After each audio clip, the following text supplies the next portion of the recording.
What's up, guys?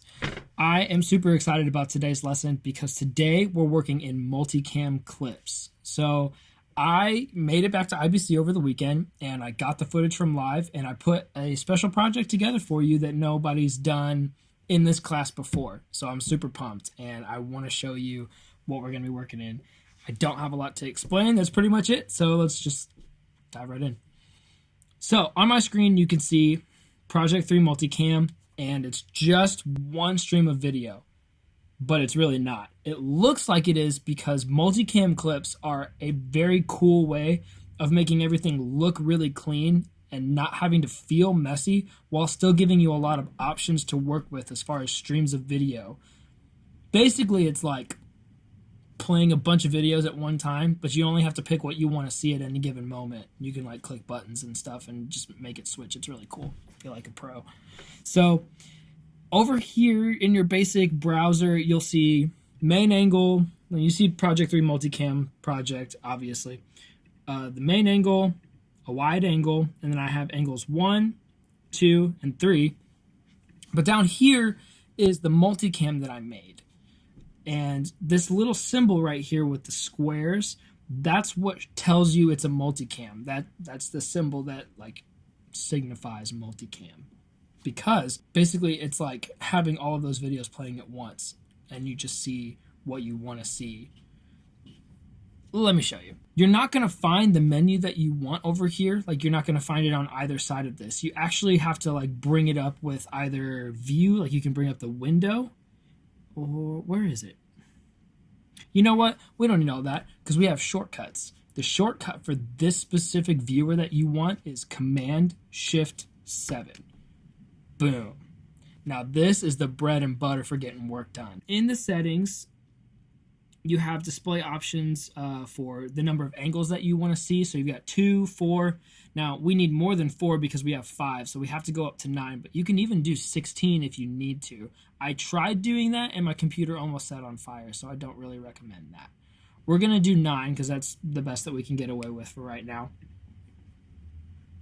So what's going to happen is whatever angle that you're choosing is what you're going to see on the timeline. But as you're playing, you can choose. If you see when I mouse over here in the viewer, it's on blade tool. Like it automatically, like as soon as I leave, not blade, blade, not blade, blade, not blade, blade, blade, blade, blade, blade, not blade, blade, not blade, blade, blade, not blade, blade, not blade. So the reason that it does that is because this viewer is specifically for cutting between angles. What you're going to do this week is you're going to edit a video of IBC Live. There's a couple things I've found that can trip you up that I want to help you avoid. The first thing that tripped me up was this spot right here in the top left. I had no idea what these were doing. And I honestly was just kind of clicking stuff sometimes to see like what stuff did. It took me a while to realize that these little bubbles are actually really helpful. Did you know that? These bubbles like will teach you stuff. So if you mouse over these, they'll tell you specifically what these are for. The first one is enabling video and audio switching. What that means is whenever you switch between angles, you're going to cut between that one and the one you're switching to, both audio and video wise. This can be helpful in a lot of different situations where you want the audio to carry over from one video into another when you're switching between angles. But in a live recording like this, really it's all supposed to be the song. You don't really want levels changing and stuff. You want it to feel like it's one big experience and you're immersed in it. So what we do usually is we will sync all of the different cameras to the same song and then use that so that you know kind of where someone is standing. And if you want to switch between, like we have the wide angle. So if I click on that, boom, I just switched the whole rest of the timeline to being the wide angle. Now, if I go down further and I switch to angle 2, boom, I'm on angle 2. So what you're going to do is you're going to go through and basically like watch the music video and then just like click between angles until you like it. Now, I would say don't just like do it for no reason. My philosophy behind doing this is I always want to do what makes the most sense. and I want to make cuts that make sense to the viewer, because if I'm hearing something, I want to be seeing that thing. Or if I want to set them up to see or hear something better, I might cut to that a little early. It just depends. That's something that kind of comes with time. So figure it out. But let's get started. Like, let's just say that we're starting from the beginning. If you see in here, all of these are black. Angle 1, angle 2, angle 3, main angle. What that means is there's no video. Plain and simple. So sometimes you're going to be stuck switching to something that maybe you don't want, or you just don't have a lot of options because not everybody was recording at the same moment. Or maybe you have like two people and like a couple of them stop. For the opener, I had to use the wide angle because no one else was recording yet. And that's, sometimes that's just part of it. So we start off. Okay, I see life on the main angle, but if you watch, it's not ready yet, so I can't use it yet.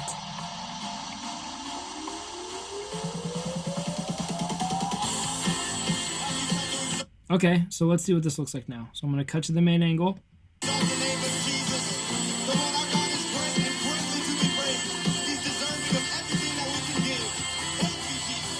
Okay, cool. He goes out of focus there for a second, so the camera was searching for focus. He may have just like moved out of where the specific focus point was set to like watch, and so the camera started fishing. And that's why in a lot of these situations people will go manual focus and like set their focus in a general range of like where it's safe. Like if they're going to be moving back and forth, I'm just going to set it here, so if they move, like they're still in focus and I can still get that nice breakup in the background and all that. So what I'm going to do is I'm going to go back and I'm going to look for a spot where he was still in focus that makes sense. Okay, so that looked good. He's deserving of everything that we can give. Just, going out over that. That looks cool. But here's the thing. In some situations, you may not want to cut audio and video the whole time. Let's just say... So before I do that, let me explain one thing. The Multicam is basically a folder of a bunch of videos playing at one time. So when I go in and click into this, it's kind of like when you group clips together. All of this is inside one clip, and you can just like pick between what you want showing on the timeline. So if I go turn down the audio for like the main angle and angle 2, and I go back and we're like listening, like, oh, this is so cool, yeah. Where'd the audio go? Well, we cut between wide angle and main angle, and we had it set to cut audio and video. So whenever we switched over to the main angle and we cut to it, we switched our source to be both audio and video for main angle. And what we just did inside was we turned that audio off. Now that's obviously not something that you would do like on purpose. Like no one would do that because that's silly. But say you're recording something, like we're recording live, and for some reason your camera like doesn't get audio, or like you like plug a microphone in like halfway and it like it feels like it's in, but it's actually not connected, so you're not really getting any audio, or your camera for some reason is set not to record audio at all. For whatever reason, if you have it set to cut between audio and video, then you can end up having like a dropout in the middle of something like that, and it's really weird. I had that happen to me a couple times because I used clips that didn't have any audio, and I like couldn't figure out why it kept happening to me, or like the levels would change or something like that, and it was really frustrating. So I just wanted to make sure that you guys understand like what's going on when we do that. So let's say, here's another thing that could happen. Like let's say we're doing that, but we only want to cut between the audio. So let's go back in. Let's go back into here. Let's turn the main angle back down. So now in just audio, see this? Just audio cutting or switching, whatever you want to call it. We're going to switch to the main angle and all the audio goes away. We're still watching the same angle because the video now is on wide angle and the audio is coming from the main angle. But if we go back here to this cut and we switch to audio and video cutting, and then we click on main angle again, you can see that it switched to the video and the audio from main angle. And if we cut to the wide angle, then all the audio comes back. So I'm going to go back inside and turn the audio back up because I don't actually want that.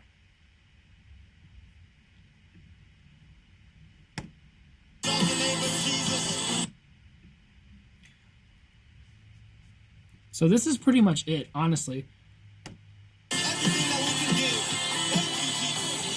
The trick is going to be you are kind of going to have to milk this at some points because not everybody is recording the whole time. Like the further the song gets in, more people start recording. So like you have a full 20, almost 30 seconds before other angles come in.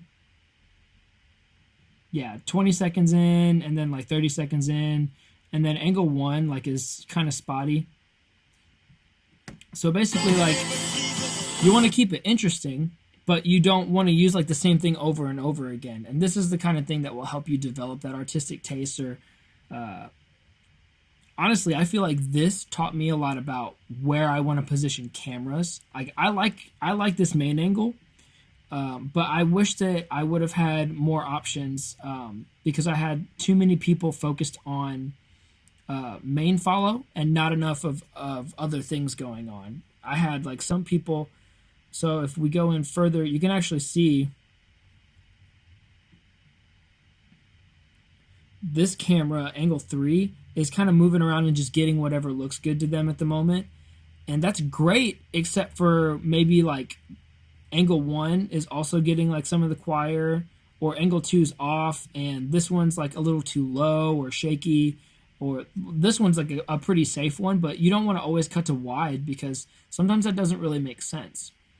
In the beginning, it looks cool because it gives you the context of like how big the concert is. But after that, it's not really, like it's not always useful. Like that's cool. But like we're sitting on this for like 12 seconds and I almost want the drummer. Like, you hear that? Cool.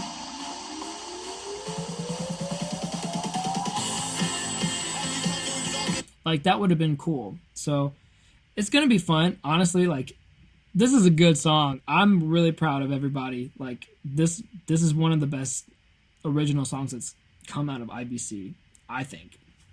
And it's really great. But I don't really have that much else for you. Right now, I just want you to kind of get used to cutting between angles and playing around with it. It's going to be fun. So just make sure that you're choosing your audio and video selections. Make sure that you've got this set up correctly.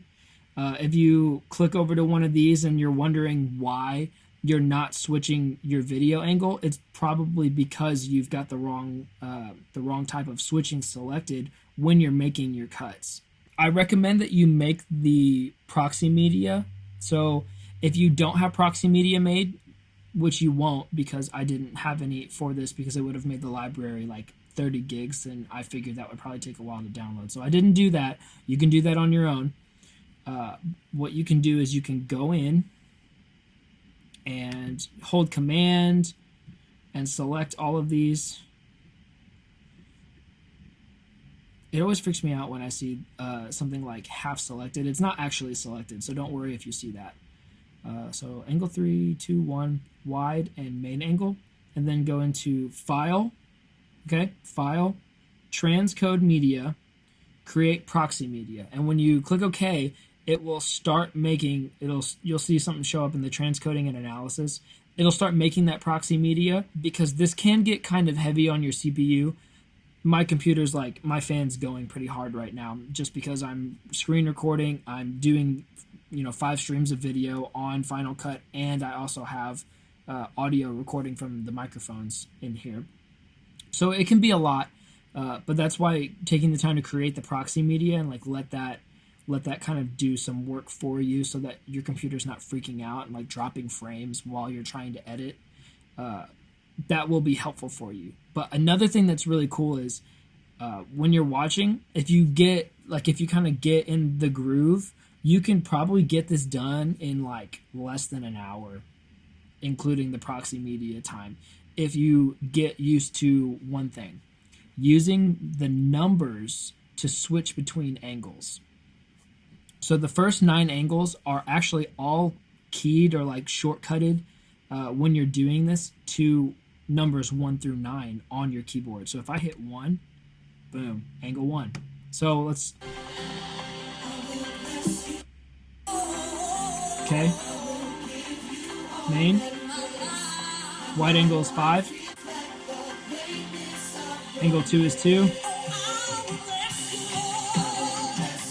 See, I had to switch to 3. This is something that I ran into while I was editing, is because sometimes people would stop recording and I would like want what they had, and then they would like stop recording like right before I switched to their angle, you know.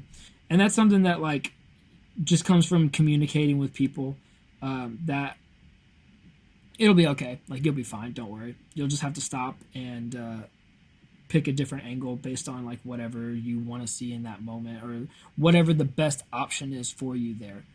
But this honestly made me a lot better at thinking about where I want cameras positioned and what I want from those cameras, like what, you know, how close or far I want them. Like, man, I really wish that we would have done this, or I wish we would have done this. So that was really cool.